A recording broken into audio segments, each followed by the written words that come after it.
மொரட்டு பக்தர்கள் பார்த்திருப்பீங்கம்மா, மொரட்டு தொண்டர்கள் பார்த்திருப்பீங்க. எங்கேயாவது பார்த்திருக்கீங்களா மொரட்டு அடிமைய? இதைத்தாம்மா சொன்ன. அவரு கோச்சுக்கிட்டாரு. என்ன தெரியுமா சொன்னாரு? உதயநிதிக்கு எந்த அனுபவமே கிடையாது. உதயநிதிக்கு எந்த அனுபவம் கிடையாது. என்ன அனுபவம் இருக்கு அவருக்கு அப்படின்ட்டாரு. ஆமா, அவர் என்னோட வயசுல மூத்தவர் தான். அவர் ரொம்ப அனுபவசாலி தான். எதுல அனுபவம்?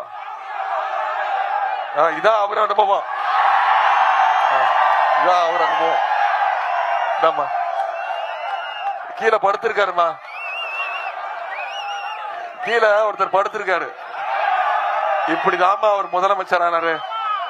2016ஆம் ஆண்டு மக்கள் வாக்களிச்சது, மக்கள் முதலமைச்சரா தேர்ந்தெடுத்தது மறைந்த முதலமைச்சர் ஜெயலலிதா அம்மையார்.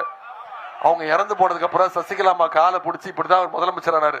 இதத்தான், இந்த அனுபவம் எனக்கு கிடையாது. இதத்தான் நான் சொன்னேன். என்ன தெரியுமா சொல்லிட்டாரு? இப்போ இதுல என்ன தப்பு இருக்கு? வயசுல பெரியவங்க, வயசுல சின்னவங்க எனக்கு பொறுப்பு கொடுத்தாங்க, பதவி கொடுத்தாங்க, போய் விழுந்துட்டேன் அப்படின்னாரு. நான் திருப்பி சொல்றேன், நீங்க அவங்க காலை பிடிச்ச தப்பு கிடையாது. ஆனா பிடிச்ச காலை வாரி விட்டீங்க பாத்தீங்களா, அதுதான் தப்பு. முதல்ல ஜெயலலிதா அம்மா காலு, அப்புறம் சசிகலா அம்மா காலு.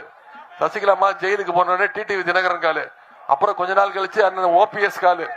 இப்ப ஓபிஎஸ் நம்ம டிவிக்கு வந்துட்டாரு.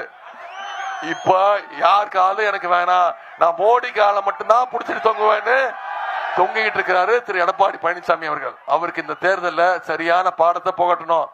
ஏற்கனவே 10 தோல்வி கொடுத்திருக்கிறோம். இந்த தேர்தலோட மொத்த தோல்வி பழனிசாமி ஆக்கி வீட்டுக்கு அனுப்பணும். பண்ணுவோமா? திரு எடப்பாடி பழனிசாமி அவர்கள், நீங்க இப்ப தொலைக்காட்சி எல்லாம் பாப்பீங்க, செய்தித்தாள்கள் தொலைக்காட்சி எல்லாம் பாத்துட்டு இருப்பீங்க. அவரு 2 விரல காட்டி வாக்கு சேகரிக்கிறார் நினைச்சிட்டு இருக்கீங்களா? அவர் 2 விரல காட்டுறது அது கிடையாது, சின்னத்தை கிடையாது. நான் ஏற்கனவே 10 முறை தோத்துட்டேன், இப்போ நான் 11வது முறை தோக்க போறேங்கிறத சிம்பாலிக்கா சொல்லிட்டு இருக்கிறாரு. எனவே இந்த தேர்தல் முக்கியமான தேர்தல். டெல்லி வெர்சஸ் தமிழ்நாடு தேர்தல். இதுல தமிழ்நாடு நாம ஜெயிச்சு காட்டணும்.